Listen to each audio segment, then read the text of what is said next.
আপনাদের ভাবতে হবে। আপনারা এত 1000 টাকা দিচ্ছে ভালো কথা, আমি 1000 টাকার বিরোধী নয়।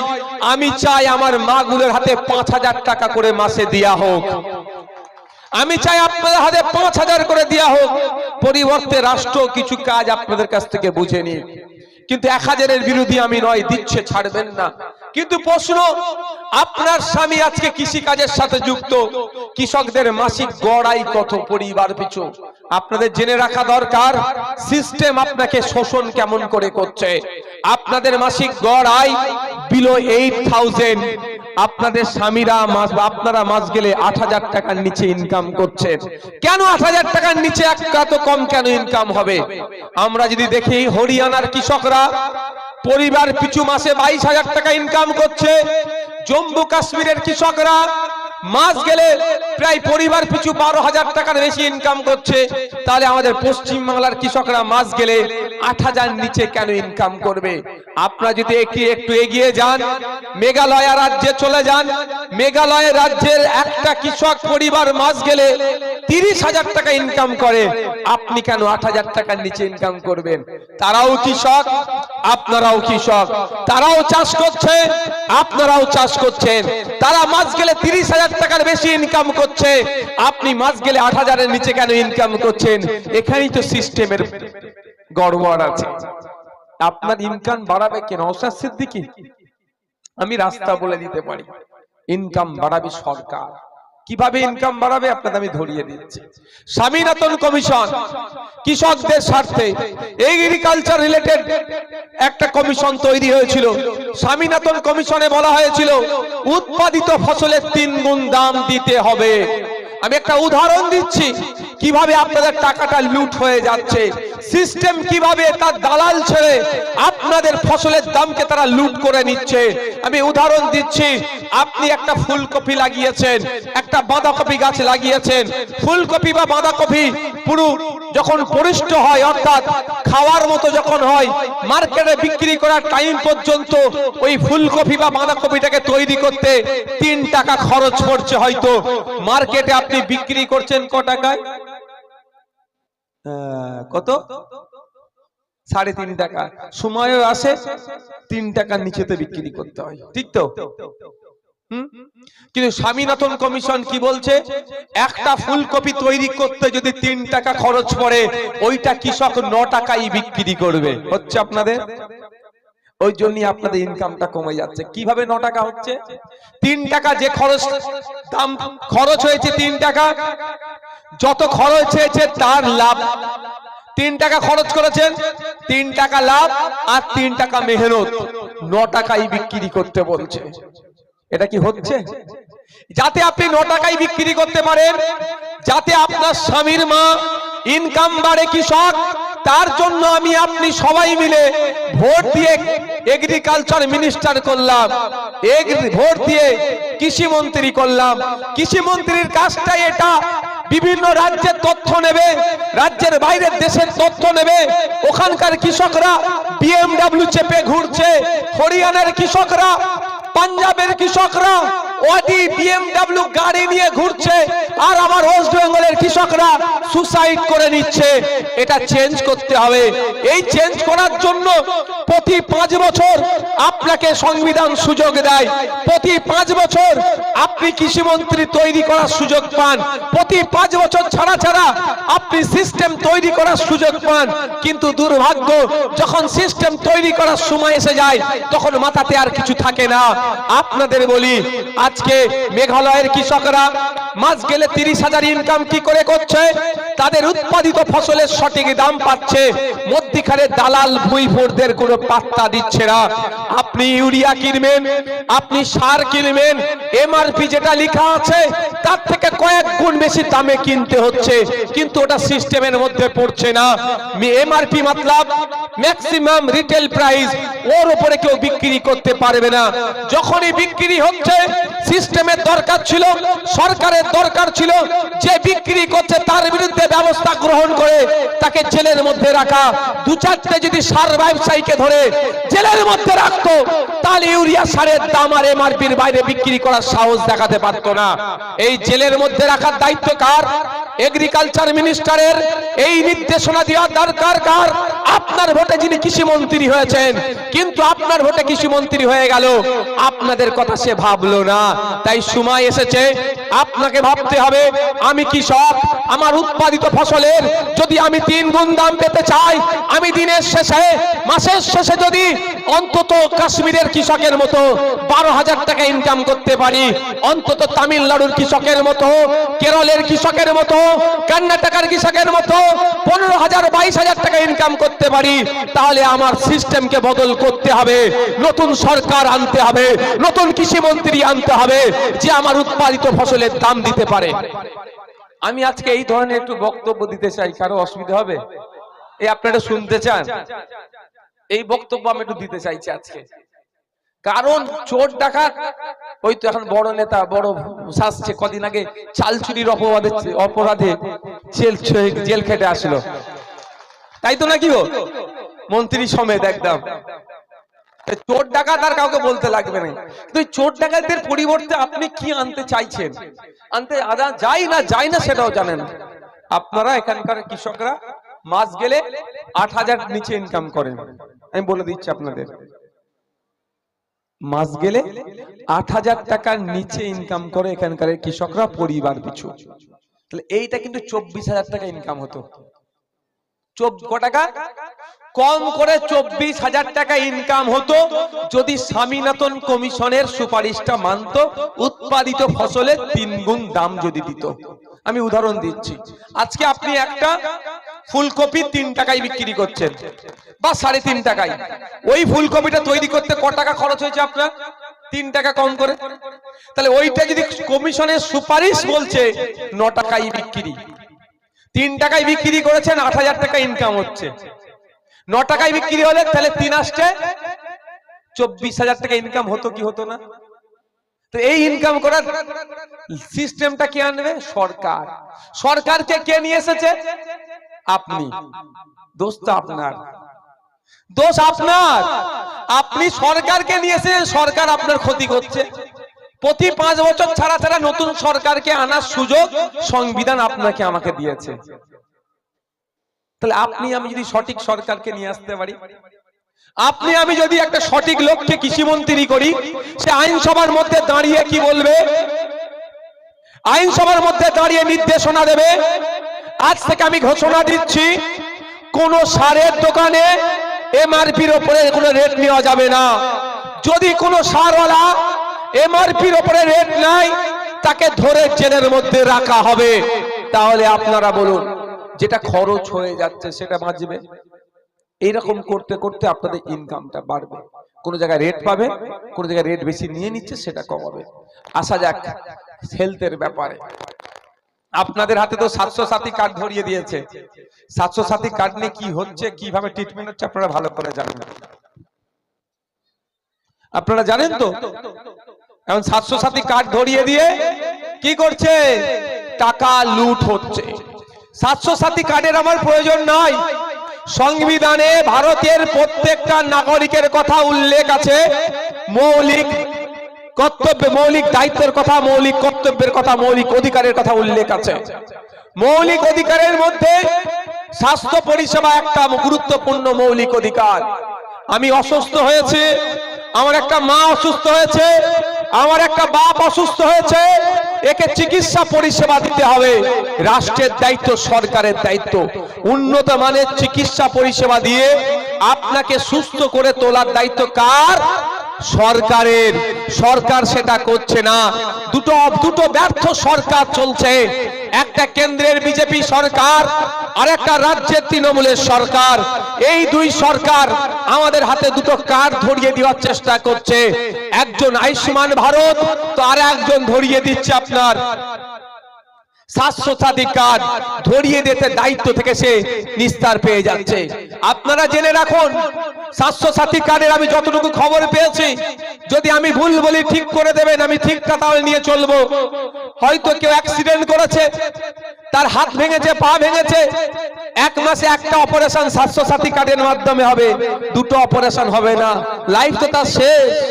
কিন্তু আমার তো দরকার নয়, স্বাস্থ্য সাথী কার্ডের আমার চিকিৎসা পরিষেবার প্রয়োজন হয়েছে, সংবিধান আমাকে অধিকার দিয়েছে সরকারকে আমাকে বিনামূল্যে চিকিৎসা পরিষেবা দিতে হবে, সেটা দিচ্ছে না। দিচ্ছে না কে? সরকার, মানে সিস্টেম। উল্টে স্বাস্থ্য সাথী কার্ড হাতে ধরিয়ে দিয়েছে। তাতে কতটা উপকৃত হচ্ছেন আপনারা ভালো করেই জানেন। কিন্তু আমি আপনাদের বলি, আমি চ্যালেঞ্জ করে যাচ্ছি, আগামী দিনে যদি আপনারা আমাদেরকে সরকারে নিয়ে আসেন, আমি চ্যালেঞ্জ করে যাচ্ছি, স্বাস্থ্য সাথী কার্ডের প্রয়োজন হবে না। মানুষের চিকিৎসা, উন্নত মানের চিকিৎসা, কলকাতার পিজি হসপিটালের মতো চিকিৎসা, কলকাতা আরজি করের মতো চিকিৎসা, চিত্তরঞ্জনের মতো চিকিৎসা, মেডিকেলের মতো চিকিৎসা ব্যবস্থা, কলকাতার এই সরকারি স্টার হসপিটাল আপনার জেলায় আমরা তৈরি করে দেব। জেলার মানুষ জেলা থেকেই পরিষেবা পাবে। আপনারা শুনলে অবাক হবেন। এখন পর্যন্ত, এখন না, গত বছর পর্যন্ত পশ্চিমবঙ্গ বিধানসভায় তথ্য দিয়েছে সরকার 11,000 কোটি টাকা স্বাস্থ্য সাথী কার্ডে খরচ হয়েছে। কতটা এঘাট ওঘাট করে সঠিক ঘাটে গিয়ে পৌঁছেছে সে আমি বলতে পারছি না, কিন্তু 11,000 কোটি টাকার চিকিৎসা পরিষেবা আপনারা নিয়েছেন স্বাস্থ্য সাথী কার্ডের মাধ্যমে। এবার বলুন, ওই 11,000 কোটি টাকা যদি থাকতো, 11টা এইমস তৈরি হতো। ওই 11,000 কোটি টাকা থাকলে 11টা আরজি কর তৈরি হতো। ওই 11,000 কোটি টাকা যদি সঠিকভাবে লাগাতো, তাহলে 11টা পিজি হসপিটাল তৈরি হতো। 11টা জেলার মানুষকে আর কলকাতায় ছুটে যেতে লাগতো না, যে যার জেলা থেকেই সেখান থেকেই পরিষেবা পেত। কিন্তু অপদার্থ সরকার, খোঁজ নিয়ে দেখুন ওই 11,000-এর মধ্যে কত হাজার এ ঘাট ওঘাট গিয়ে আসল ঘাটে গিয়ে পৌঁছেছে। বুঝতে পারছেন কি বলছি? আর আপনারা চিকিৎসা পরিষেবা পাচ্ছেন না। আমার এক সকালে একটা রক্তদান শিবির ছিল আমুলিয়াতে, ওখানে বক্তব্য একজন দিচ্ছিলেন আমাদের, তিনি দিয়ে বলছেন কেউ অসুস্থ হলে আর বারাসাত মেডিকেলে যায় না, ওখানে একটা প্রাইভেট হসপিটালের নাম বললো ওখানে চলে যায়। বুঝতে পারছেন কি বলছি? তাহলে আপনারা অসুস্থ, আপনাকে সুস্থ করে তোলার দায়িত্ব কার? কার গো? 2021 সালে যাকে ভোট দিয়েছিলেন, জিতিয়েছিলেন, তার দায়িত্ব। এটা আমি জোর করে চাপিয়ে দিয়ে যাচ্ছি না, সংবিধান বলছে সরকারের দায়িত্ব। মা একটা সন্তান প্রসবের সময় হয়েছে, সন্তানটা প্রসব করতে গেলে প্রসবের এখন বাজে রেট হচ্ছে, যদি সিজার করে 25,000, নরমাল হলে নাকি 15,000। কেন খরচ করবে মা? সরকারের দায়িত্ব হচ্ছে বিনামূল্যে এই সন্তান প্রসবের ব্যবস্থাটা করে দেওয়া। আপনাকে 1,000 দিচ্ছে মাসে, কিন্তু আপনার ছেলেটার যখন অসুস্থ, চিকিৎসা পরিষেবা নিতে চাইছেন সেটা দিচ্ছে না। হসপিটালে গেলেন, পাচ্ছেন না, বেসরকারি হসপিটালে গিয়ে 12,000 15,000-এর বিল হয়ে যাচ্ছে। তাই মায়েদের বলবো, আওয়াজ তুলুন, স্বাস্থ্য সাথী কার্ড পরে হবে, সেই আপনার কি বলে লক্ষ্মীর ভান্ডার পরে হবে। 1000-1200 নিয়ে প্রশ্ন নয় যে আমরা সরকারি স্বাস্থ্য কেন্দ্রে গেলে স্বাস্থ্য পরিষেবা পাবো, তার ব্যবস্থা সরকারকে করতে হবে, আওয়াজ আমাদেরকে তুলতে হবে। এটা সরকারের কাজ। ভুল স্বাস্থ্যমন্ত্রীকে আপনারা বসিয়েছেন। এবছরে পশ্চিমবাংলা সরকারের স্বাস্থ্য খাতে বাজেট কত জানেন? 25,000 কোটি টাকা। পশ্চিমবাংলায় 10.5 কোটি মানুষ আছে, 10.5 কোটি মানুষ আমরা পশ্চিমবাংলায় আছি, আর বাজেট 25,000 কোটি টাকা। তারপরেও আমাকে ঔষধ কেন কিনে খেতে হবে ভাই? আমাকে এখনো আমার এক্সরে করার দরকার, আমার কি বলে রক্ত পরীক্ষা করার দরকার, আমার ট্রিটমেন্ট নেওয়া দরকার, এখনো কেন আমাকে টাকা খরচ করতে হবে ভাই? আমরা কি খরচ করছি তো নাকি? যদি 25,000 কোটি টাকা, ওটা মমতা ব্যানার্জির পৈতৃক সম্পত্তি থেকে দিচ্ছে না, ওটা আপনার আমার মেহনতের টাকা, ট্যাক্সের টাকা থেকে 25,000 কোটি টাকা হেলথ বাজেটের জন্য বরাদ্দ হয়েছে, টাকাগুলো যাচ্ছে কোথায়? ওই টাকাটা এগা টোকাট ঘুরতে ঘুরতে কোন একটা ঘাটে পৌঁছে যাচ্ছে। আর যাকে আপনারা স্বাস্থ্যমন্ত্রীর দায়িত্ব তুলে দিয়েছেন, যাকে ভোট দিয়ে যাদেরকে সরকারে নিয়ে এসেছেন, আপনি চেয়েছিলেন আপনার ভালো হবে, সরকার এসে বরঞ্চ আপনার পকেটটা কাটছে। তাই 2026 সাল আসছে, শপথ নিন আগামী দিনে এমন সরকার নিয়ে আসবো যে সরকার আমার দুয়ারে স্বাস্থ্য পরিষেবাটা দেবে। আমার জেলার মানুষ, আমি জেলাতেই স্বাস্থ্য পরিষেবা পাবো, এটা আপনাদেরকে ভাবতে হবে। আপনারা এখানে অনেক মানুষজন আছেন, মায়েরা বিশাল অঙ্কে আজকে এসেছেন, সন্ধ্যের পরে বাড়ি যাবেন, সন্ধ্যের সময় শেষ করে দেবো তো, বাড়ি যাবেন, মায়েদের বলবে এটা বিশেষ করে। মায়েরা শুনছেন তো? ওইদিকে বুঝতে পাচ্ছেন কথা? ক্লিয়ার যাচ্ছে তো নাকি? মায়েরা আওয়াজ ঠিকঠাক যাচ্ছে? সন্ধ্যের পরে বাড়ি যাবেন, আপনার বাচ্চাগুলো তো স্কুলে পড়ে, 3, 4, 5, 6 এ পড়ে তো বাচ্চাগুলো। আমি স্পেশাল মায়েদের বলছি, 1000 টাকা মাসে নিচ্ছেন, কিন্তু আপনার ছেলের ভবিষ্যৎটা যে হাতে মমতা ব্যানার্জি আপনার হাতে 1000 টাকা দিচ্ছে 1200 টাকা, ওই হাতেই মমতা ব্যানার্জি আপনার ছেলের ভবিষ্যৎটাকে কিন্তু টিপে ধ্বংস করে দিচ্ছে। আমি প্রমাণ আজকে বাড়িতে গিয়ে নেবেন। বাড়ি যান, সন্ধ্যার পরে বাচ্চাটাকে ডাকুন, পেনটার খাতাটা দিন। ক্লাস 5, 6 এর বাচ্চা, তাকে বলুন তোর নাম, তোর বাপের নাম, তোর মায়ের নাম, কোন স্কুলে পড়িস, আর ঠিকানা ইংলিশে লিখে দিতে বলুন। এটা কোনো গুরুত্বপূর্ণ বিষয় নয় তো? বা কোনো বিষয়ে একটা বড় কিছু লিখার ব্যাপার না, ইজি জিনিস তো, এটা লিখে দিতে বলুন। 100টা বাচ্চাকে দেখবেন 90টা বাচ্চা ফেল করবে। ক্লাস 3, 4 এর বাচ্চাদের ডাকুন, অঙ্কের বইটা নিন, পেনটা খাতাটা দিয়ে বলুন অনুশীলন 1, একের অনুশীলনের অঙ্কটা করতে বলুন, দেখবেন 90টা বাচ্চা ফেল করবে। ক্ষতি কার হচ্ছে? আপনার বাচ্চার হচ্ছে ক্ষতি, আপনার বাচ্চার হচ্ছে। কিন্তু মাসের লক্ষ্মীর ভান্ডার নিয়মিত আপনার অ্যাকাউন্টে ঢুকে যাচ্ছে। মমতা ব্যানার্জি এটাই চক্রান্ত। কারণ আজকে আপনার বাচ্চারা যদি পড়াশোনা করে, শিক্ষিত যদি হয়ে যায়, মারামারি করবে না, বুথ দখল করতে যাবে না, হিংসা করবে না, হই হই করবে না, নিজের ভালোটা বুঝতে শিখবে যে কাউকে মারতে যাচ্ছি 307 হলে অ্যাটেম্পট টু মার্ডার, আর যদি মরে যায় 302 যদি খেয়ে যায়, জেলের বাইরে আর বার হতে পারবো না, সারাটা জীবন আমার জেলে থাকতে হবে। পড়াশোনা করলে এটা জানবে তো? তাহলে মমতা ব্যানার্জির ভাইপোর হয়ে মারপিটটা কে করবে? তার ছেলেপুলের হয়ে ভোটের জন্য বুথ দখলটা কে করবে? তার ছেলেপুলের হয়ে ভোটের বুথ দখল করার জন্য আপনার ছেলেটাকে মমতা ব্যানার্জি ইচ্ছা করে ধ্বংস করছে। তাই মায়েদের বাপেদের বলবো, আওয়াজ তুলুন। 1000, 1100, 1200 পরে হবে, স্কুলের টিচার দাও। আর যে স্কুলগুলো আছে খোঁজ নিয়ে দেখুন, গার্জেন গুলো একবার চলে যাবেন স্কুলে গিয়ে, বাচ্চারা যে টয়লেট করে একবার আপনারা ঢুকবেন, মহিলাদের গুলো মায়েরা ঢুকবেন, ছেলেদের গুলো বালকের বিভাগগুলো আপনারা ঢুকবেন, একবার দেখে আসবেন। আমি তথ্য দিয়ে বলছি, আমি ভুল কথা বলবো না, এটা ভালো করে জানেন। মিথ্যা কথা বলে হাততালি কুড়োবো এই কাজ আমি করি না, বরঞ্চ আমি দিতে কথা বলার চেষ্টা করি, যাতে গায়ে বেশি করে লাগে, একটু যদি ঘোর কাটে। চলে যাবেন কালকে কি বার? কালকে বুধবার তো নাকি?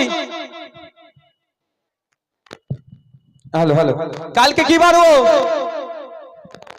কালকে বুধবার। স্কুলে চলে যাবেন, স্কুলে গিয়ে মায়েদের বলছি গিয়ে খোঁজ নিন, যেই বাথরুমটাই যায় আপনার এই বাচ্চা মেয়েটি স্কুলে গিয়ে তার দুরবস্থাটা দেখে আসুন। আপনি গিয়ে দেখুন, আপনার মেয়েটাকে 1000 টাকা দিচ্ছে মাসে, খুব ভালো লাগছে, একবার গিয়ে দেখে আসুন আপনার যে বাচ্চাটা বাথরুম স্কুলে যায়, স্কুলে তো পড়াশোনা হচ্ছে না, অন্তত যেখানে যায় সেখানে হাইজিন সিস্টেম কি আছে, যাচ্ছে চায় হয়ে গেছে। কিছুদিন পরে দেখবেন এই বাচ্চাটির রোগে হয়েছে, ওই বাচ্চাটির যখন আবার রোগে সুস্থ করতে গেলে সরকারি হসপিটালে গেলে পাচ্ছেন না, আবার আপনার 15-20 হাজার বেরিয়ে যাচ্ছে। আওয়াজ আপনাকে আমাকে তুলতে হবে না। এই সিস্টেমটা ঠিক রাখার কে রাখবে? সরকার। এই সিস্টেমটা ঠিক রাখার জন্য আপনারা এই 1.5 লক্ষ টাকা মাইনে দিয়ে একটা মাস্টার রেখেছেন, মন্ত্রী রেখেছেন। আপনাদেরকে 1000 টাকা দিচ্ছে তো, কিন্তু আপনারা এত বড়, আপনি 1000 টাকা পাচ্ছেন, ভাবছেন আপনাকে দয়া করছে। দয়া নয়, আপনারা 1.5 লক্ষ টাকা মাইনে দিয়ে একটা মন্ত্রীকে রেখেছেন, আপনারা নিজেরাই বুঝতে পারেন না। আপনারা 1.5 লক্ষ টাকা মাইনে দিয়ে যে মন্ত্রীকে রেখেছেন তার কাজ কি, মিনিস্টারের কাজ কি, এইগুলো তো ঠিক করা। 42,000 কোটি টাকা, গুগল আছে তো সার্চ করে দেখুন, স্কুল এডুকেশন, হায়ার এডুকেশন প্রায় মিলিয়ে 42,000 কোটি টাকা এক বছরে স্কুল এডুকেশন, হায়ার এডুকেশনের বাজেট। তাহলে 42,000 কোটি টাকা এক বছরের স্কুলের বাজেট। আপনার এলাকার প্রাইমারি স্কুল, আপনার এলাকার হাই স্কুল, সেই স্কুলের টয়লেটটা একটু ক্লিন থাকবে না? টাকাটা কোথায় যাচ্ছে? কোন অপদার্থটাকে শিক্ষামন্ত্রী করে আপনারা বসিয়েছেন? ওই অপদার্থকে বসিয়েছেন বলেই আপনার বাচ্চারা যেখানে যাচ্ছে, স্কুলে যাচ্ছে, পড়ার পরিবেশ তো ধ্বংস করে দিয়েছে, টয়লেট যাচ্ছে সেটাকে রোগ নিয়ে বাড়ি ফিরছে। আপনাকে আমাকে আগামী দিনে শিক্ষামন্ত্রী তৈরি করতে হবে। ভাবতে পেরেছেন? 42,000 কোটি টাকা। এইখানে যদি 100 টাকা নোট দেওয়া হয়, সবাই মিলে সারা জীবন গুলো শেষ হবে না। তাহলে টাকাটা কোথায় যাচ্ছে? লুট হয়ে যাচ্ছে। কাদের টাকা? মমতা ব্যানার্জি কি ট্যাক্স চালাচ্ছে নাকি? মমতা ব্যানার্জির টাকা? ওই আপনার আমার ট্যাক্সের টাকা, করের টাকা এক জায়গায় হচ্ছে, ওটা থেকে কাজ হচ্ছে। তাহলে বলুন, আপনারা ভুল মন্ত্রীকে বসিয়েছেন বলে তো আজকে এই দুরবস্থা। সিস্টেমটা ভুল চলছে। আপনারা যারা মুসলমান সমাজের মানুষ আছেন, মায়েদের বলবো, 1000 টাকা দিচ্ছে ঠিক কথা, আপনার ছেলে আর ভবিষ্যতে উচ্চ শিক্ষায় শিক্ষিত হতে পারবে না। তার রাস্তা বন্ধ করেছে। এক স্কুল বন্ধ হচ্ছে, এখানে প্রাইমারি শিক্ষা ব্যবস্থা হচ্ছে। যখন আপনার ছেলে এ করতে যাবে, পিএইচডি করতে যাবে, এমফিল করতে যাবে, পোস্টডক করতে যাবে, তখন ওবিসির যে সংরক্ষণটা ছিল সেটাও মমতা ব্যানার্জি শুধু নামকা ওয়াস্তে ওবিসি সার্টিফিকেট রেখেছে, তার কোনো কার্যকারী আর হবে না। এই মমতা ব্যানার্জির আমলই হচ্ছে। ঠিক কি ধরনের সার্টিফিকেটটা কেমন জানেন? কদিন আগে যুব ভারতী স্টেডিয়ামে মেসি এসেছিল জানেন তো? হ্যাঁ, টিকিট কেটে যারা ঢুকেছে তারা মেসিকে দেখতে পেয়েছে, কিন্তু তা সবার হাতে বৈধ টিকিট ছিল তো।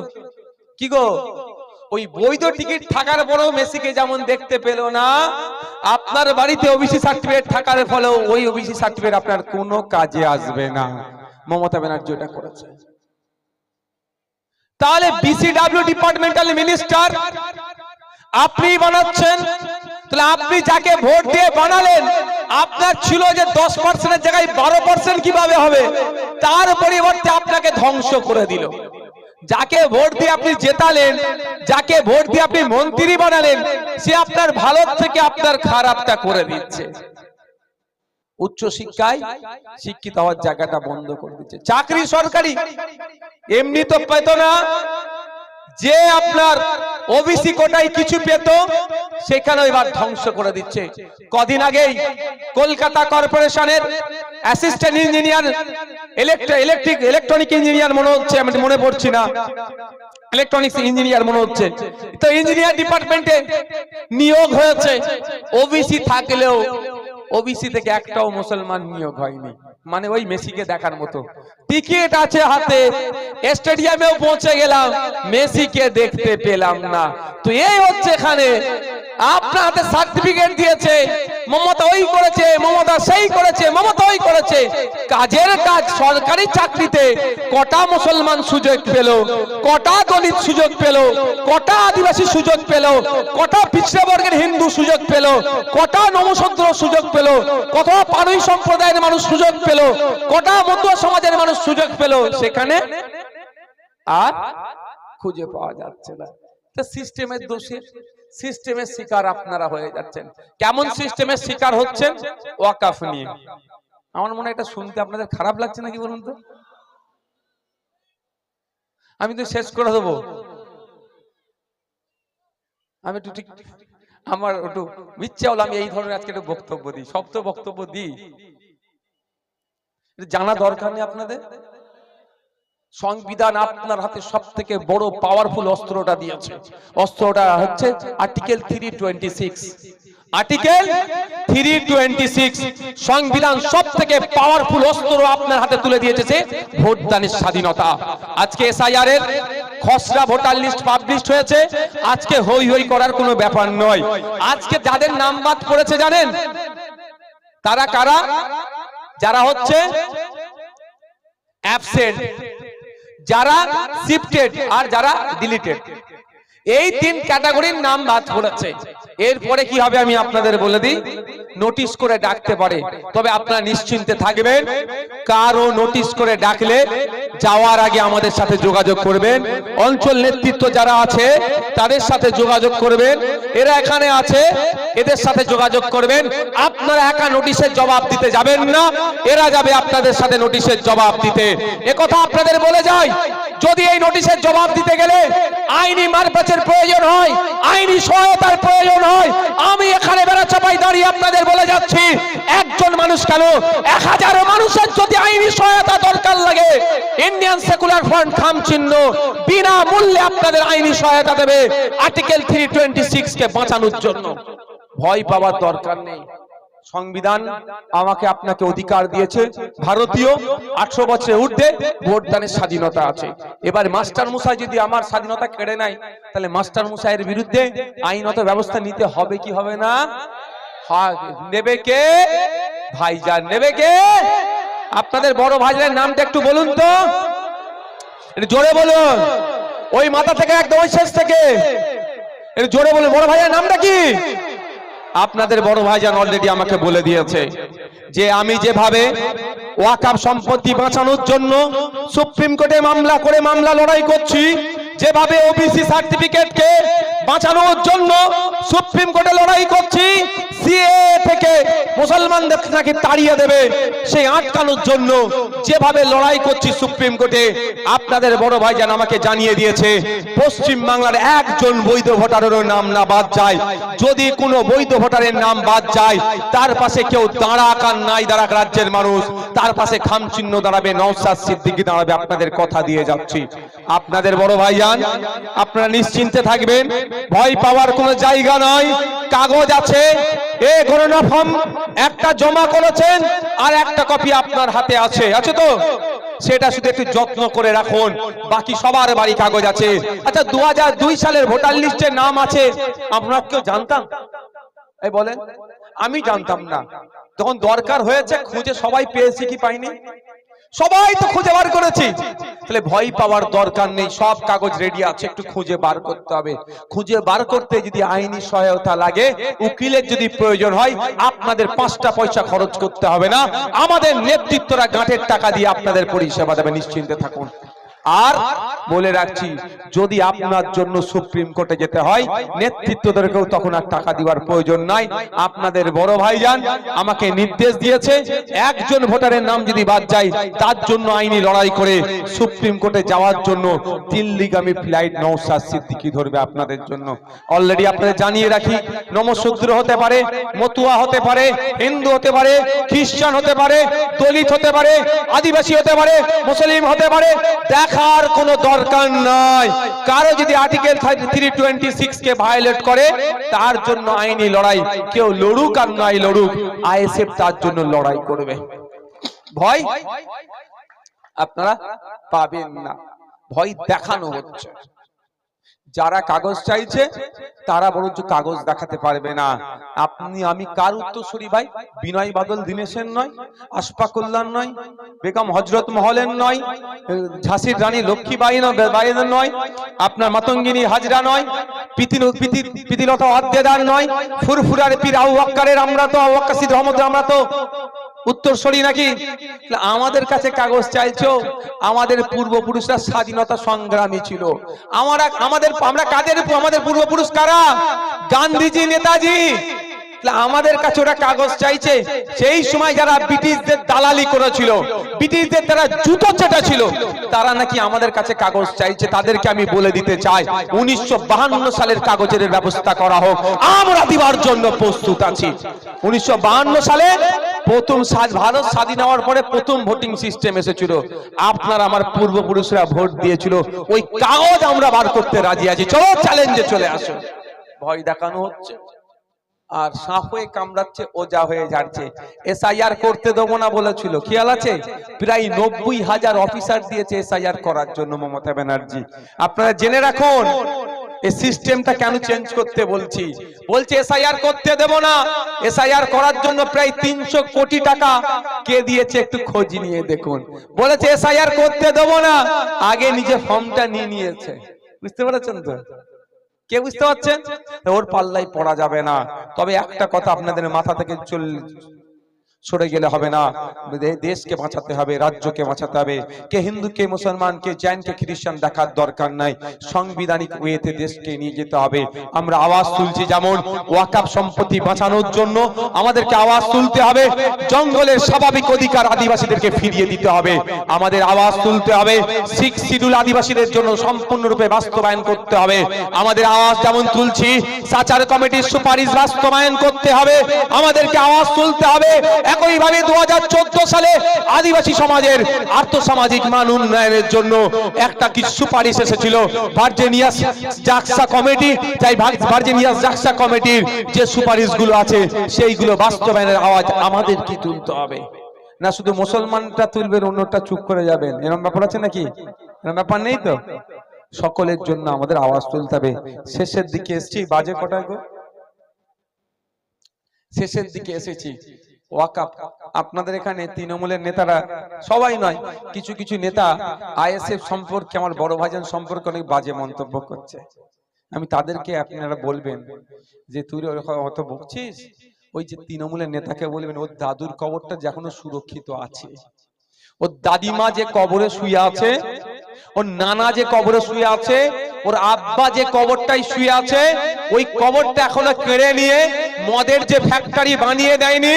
এটা অন্য কারো মমতা ব্যানার্জির জন্য নয়, এটা আব্বাস সিদ্দিকীর জন্য এখনো তোদের কবরটা বেঁচে আছে। কারণ আপনারা জানে রাখুন, ওদেরকে বলবেন যে তোরা এই ধরনের আব্বাস ভাইজানের সম্পর্কে বাজে মন্তব্য করছিস, যখন মাদ্রাসা, মসজিদ, ঈদগাহ, কবরস্থান তথা ওয়াকফ সম্পত্তি কেন্দ্র সরকার কে লিবার জন্য চেষ্টা করেছিল, কখনো কখনো মমতা ব্যানার্জি, কোন অভিষেক ব্যানার্জি, কোন চালচোর নেতা এসে এই কবরস্থানের জায়গাটা বাঁচানোর জন্য এগিয়ে আসেনি। আব্বাস সিদ্দিকী এসেছিল, তার ভাইকে দিয়ে সুপ্রিম কোর্টে মামলা করিয়েছে।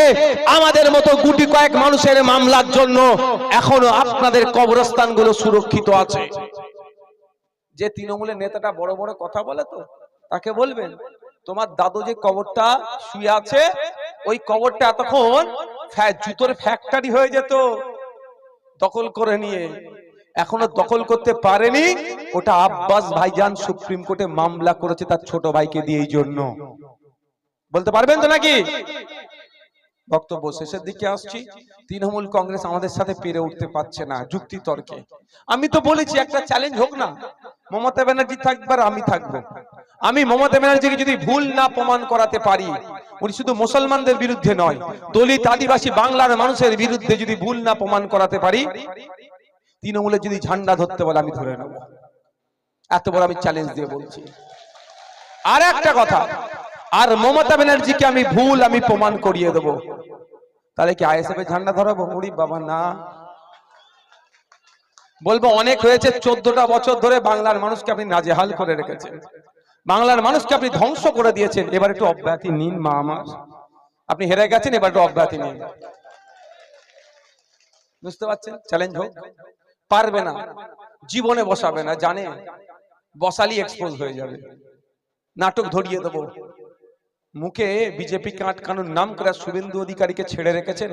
শুভেন্দু অধিকারী ধরে এখন জেলের মধ্যে রাখা দরকার। কলকাতা পুলিশের সিপি স্যারকে গালাগালি দিল, তা ধরে জেলের মধ্যে রাখার দরকার নাই। ও বাইরে বেরিয়ে ঘুরছে আর সাম্প্রদায়িক কথা বলছে, হিন্দু মুসলমানের মধ্যে অশান্তি লাগিয়ে দিবার মতো কথা বলছে। হ্যাঁ, ও ধরে জেলের মধ্যে রাখা দরকার, তোকে কিন্তু রাখছে না। আর তৃণমূল আমাদের বিরুদ্ধে কিচ্ছু বলতে পারবে না। দুটো কথা বলবে। প্রথম কথা হচ্ছে, একটাই কথা বলবে যে ভোট কেটে বিজেপির সুবিধা করে দেবে। তাহলে একটা এগ্রিমেন্ট হোক, আব্বাস সিদ্দিকী সই করবে, মমতা ব্যানার্জি সই করবে। আব্বাস সিদ্দিকী কি লিখবে, আপনাদের বড় ভাইজান, যে আইএসএফ যেখানে যেখানে প্রার্থী দেবে, ভোট কেটে যদি বিজেপি আসে, তৃণমূল যা শাস্তি দেবে মাথা পেতে মেনে নেবে। কিন্তু ওখানে মমতা ব্যানার্জিকে সই করতে হবে এগ্রিমেন্টে, তৃণমূল যেখানে যেখানে প্রার্থী দেবে সেখানে যদি বিজেপি আসে, আইএসএফ যা শাস্তি দেবে মাথা পেতে মেনে নিতে হবে। ভাই কি গো, আর যদি আমরা বিজেপির কথা হই করি, তাহলে এই সিগনেচারে সই করবো আমরা? আমরা বিজেপিকে আটকানোর জন্য সর্বোচ্চ দিয়ে লড়াই করতে নওশাদ সিদ্দিকী প্রস্তুত আছে। আপনারা আছেন তো নাকি? আপনারা তো চান যে বিজেপি আটকানো? আপনারা চান তো নাকি? হাতটা তুলে রাখুন সবাই। আপনারা চান তো যে বিজেপি আটকাক? সবাই তো চান নাকি? তাহলে আমরা যদি চাই, আমরা সিগনেচার করতে অসুবিধা আছে? আমরা সিগনেচার করে দেবো। যদি আমাদের ভোট কেটে বিজেপি আসে, যা শাস্তি তৃণমূল দেবে মাথা পেতে মেনে নেবো। কিন্তু ওখানে মমতা ব্যানার্জিকে সই করতে হবে, যেখানে তৃণমূল প্রার্থী দেবে যদি বিজেপি আসে, আইএসএফ যা শাস্তি দেবে মেনে নিতে হবে। পারবে? করবে না। দেখি এবার কত দুধকে দুধ পানিকে পানি হয়ে যাবে। ওরা জীবনে সই করবে না, কারণ আমাদের তো কোনো পিছনে তাকাবার জায়গা নাই। আমরা তো বিজেপির বিরুদ্ধে লড়াই করার জন্য প্রস্তুত নিয়ে আছি। কিন্তু মমতা ব্যানার্জি জানে, যদি বিজেপিকে আটকানোর জন্য ওইখানে সই করি, তাহলে সকালে সই করবো, সন্ধ্যেবেলা ভাইপো তিহার জেলের ভাত খাবে। তাহলে উনি ওনার ভাইপো পরিবার দলের নেতাদেরকে বাঁচানোর জন্য আপনাদের ভাই ভাইপো গুলোকে ধ্বংসের দিকে ঠেলে দিচ্ছে। এটা মেনে নেওয়া যাবে না। এবার আপনাকে স্বার্থপর হতে হবে। এবার আপনার মসজিদের কথা ভাবতে হবে, এবার মন্দিরের কথা ভাবতে হবে। এবার এই আমাদের ধাম, চাকলা ধামের ঐক্যের কথা ভাবতে হবে, হিন্দু মুসলমানের ঐক্যের কথা ভাবতে হবে। জাহের থানের জমি চুরি হয়ে যাচ্ছে, ফিরিয়ে নিয়ে আসতে হবে। ওয়াকফ সম্পত্তি লুটার চেষ্টা করছে, ফিরিয়ে নিয়ে আসতে হবে। এবার আপনাকে আমাকে স্বার্থপর হতে হবে। আমার বাংলার কথা ভাবতে হবে, আমার পরিবারের কথা ভাবতে হবে, আমার এলাকার কথা ভাবতে হবে, আমার প্রতিবেশীর কথা ভাবতে হবে। আমরা আমার ভাই ভাইপোর কথা এবার ভাববো। কোনো কথা হবে না নওশাদ সিদ্দিকীর সাথে লড়াই করার জন্য বিধানসভায় আগামী দিনে দেগঙ্গা থেকে একজনকে পাঠাতে হবে। হ্যাঁ, যদি 10টা আজকে থাকতো, বুঝতে পেরেছেন মমতা ব্যানার্জির সাহস ছিল বলার যে দিল্লিতে গিয়ে লড়াই করুন, ওকে আপনি বলতে পারতো।